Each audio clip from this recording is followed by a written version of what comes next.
Some people treat every financial milestone like breaking news. New job, new raise, new portfolio balance, new house deposit. Everybody hears about it. But there is another type of person. They can be doing well, saving aggressively, investing quietly, maybe even building serious wealth, and their family has no real idea. Not because they hate their family, not because they are trying to look poor, and not always because they are being dishonest. For many people, keeping wealth private is a financial survival strategy. Somewhere along the way, they learned something most people learn too late. Once the wrong people know your numbers, your money stops feeling fully yours. It becomes a topic, then it becomes an expectation. Then, if you are not careful, it becomes a shared resource that everybody has an opinion about. So today, we are breaking down the psychology of people who keep their wealth, income, investing gains, or net worth private from their families. And we are going to do it honestly. Because financial privacy can be wise, but it can also become unhealthy if it turns into deception, isolation, or fear. First, let us separate two things that often get mixed together. Financial privacy is not the same as financial secrecy. Privacy means you control access to information. You do not tell every relative your salary. You do not explain your investment account at dinner. You do not announce every raise, bonus, business win, or property purchase.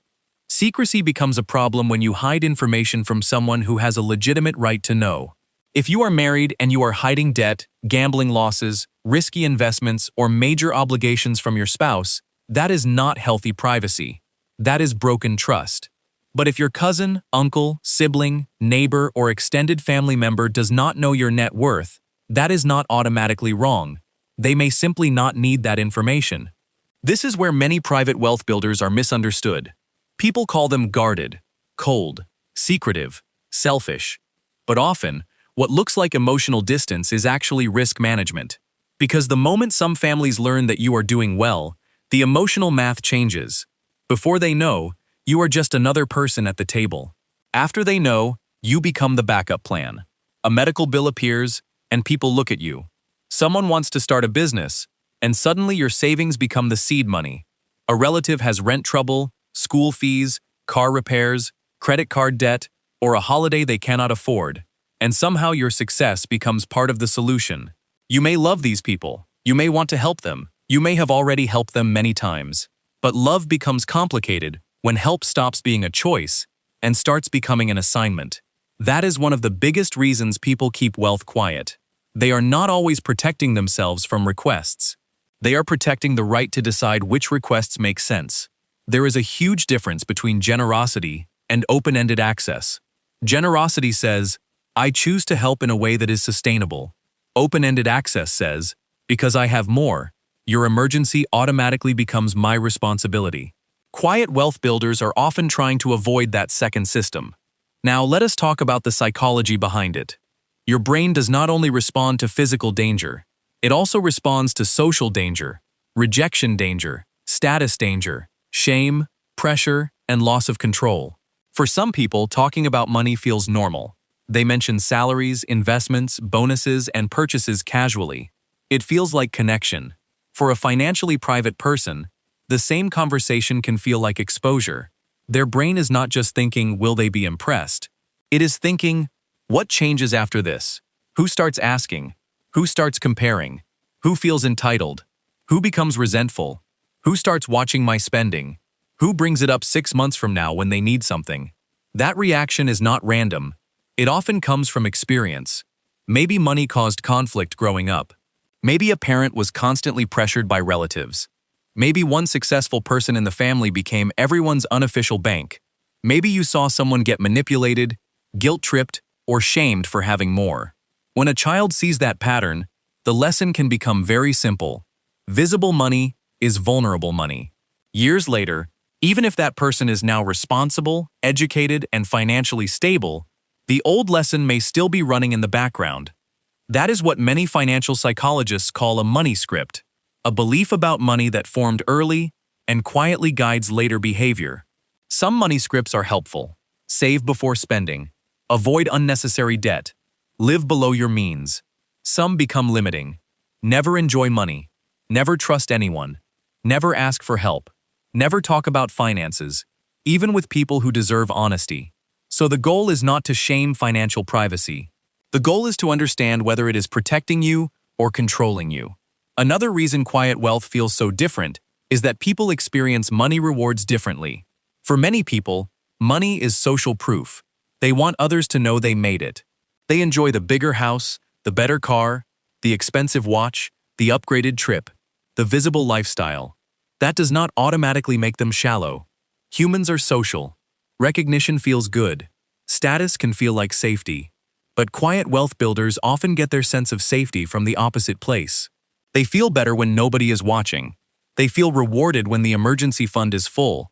The investment contributions are automated. The debt is lower. The cash flow is stable. And their financial life is not being interrupted by other people's opinions. They are not trying to win the conversation. They are trying to protect the system. That is why many financially private people live more modestly than they technically could. They may drive a normal car longer than necessary. They may avoid flashy watches, designer labels, luxury posts, and obvious upgrades. They may let people underestimate them. And that can be strategic. A modest lifestyle reduces pressure. It lowers expectations. It keeps social comparison quiet. It also protects against lifestyle inflation, which is one of the easiest ways to look successful while quietly weakening your actual financial position. There is a brutal truth here. The more visible your wealth becomes, the more people feel invited to comment on it. Buy a nice car, and someone will say you are lucky. Take a good vacation, and someone may say you have money to waste. Help one relative, and another may ask why you helped them but not me. Say no after people know you have money, and the no can feel personal.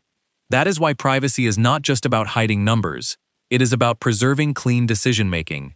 When nobody knows the number, you can ask better questions. Can I afford this? Does this fit my plan? Is this help sustainable? Is this person trying to improve their situation? Or am I funding the same pattern again? Am I giving from values or from guilt? Those questions are much harder to answer when everyone is emotionally involved in your wallet. But let us be balanced. Financial privacy can protect you, but it can also become a wall. If you never trust anyone, never discuss money with your partner, never build financial literacy with your children, and never explain your values, you may avoid pressure but create confusion. Privacy should not mean disappearing. The healthiest version of quiet wealth is not nobody can know anything. It is the right people know the right information for the right reason. A spouse should understand the financial picture if you share a life. Your executor should know where important documents are. Your beneficiaries should not be left in chaos. Your accountant should get accurate numbers. Your financial planner, if you use one, should know the truth. But your extended family does not need a live dashboard of your salary, brokerage account, retirement balance, or property equity. That distinction matters. So how do you practice financial privacy without becoming secretive, harsh, or dishonest? Start with Rule 1. Stop sharing exact numbers with people who do not carry responsibility for those numbers. You do not need to say your salary. You can say, I am comfortable, but I am staying disciplined. You do not need to reveal your net worth. You can say, I am focused on long-term planning. You do not need to explain every investment. You can say, I keep my financial details private. Rule 2. Decide your help budget before anyone asks. This is one of the most important practical steps. If you want to help family, set a yearly amount that you can give without damaging your own plan. Once that amount is used, you stop. Not because you do not care, but because your generosity has limits. Limits are not cruelty. Limits are what make generosity sustainable. Rule 3. Do not turn every request into a rescue. Sometimes the best help is not money. It is helping someone make a budget, compare options, call a creditor, apply for assistance, sell something, find work, or build a repayment plan. If someone only accepts help when it comes as cash, pay attention. Rule 4. Use simple scripts. When someone asks how much you make, say, I do not really discuss exact numbers. When someone asks for money you cannot give, say, I cannot fund this, but I can help you think through options. When someone guilt trips you, say, I understand this is stressful, but I cannot take responsibility for this expense. When someone says, but you have money, say, I still have a plan and limits. Short scripts work because they do not over-explain. Over-explaining invites negotiation. Rule 5. Protect documents and future decisions. Financial privacy today should not create legal confusion later. Keep beneficiaries updated. Have basic estate documents where appropriate. Make sure trusted people know how to find critical information if something happens to you. Quiet wealth should create peace, not a mess. Here is the real takeaway. Keeping wealth private does not mean you are broken, cold, selfish, or paranoid. Sometimes it means you understand incentives. You understand that money information changes relationships. You understand that social comparison can distort good decisions. You understand that visible wealth attracts opinions, requests, resentment, and pressure. And you understand that the goal is not to look rich. The goal is to stay financially free. The most powerful position is not always being admired. Sometimes the most powerful position is being underestimated. Liquid, calm, and in control. You can love your family without giving them unlimited access to your financial life. You can help people without becoming their emergency fund. You can build wealth without turning your progress into a public performance.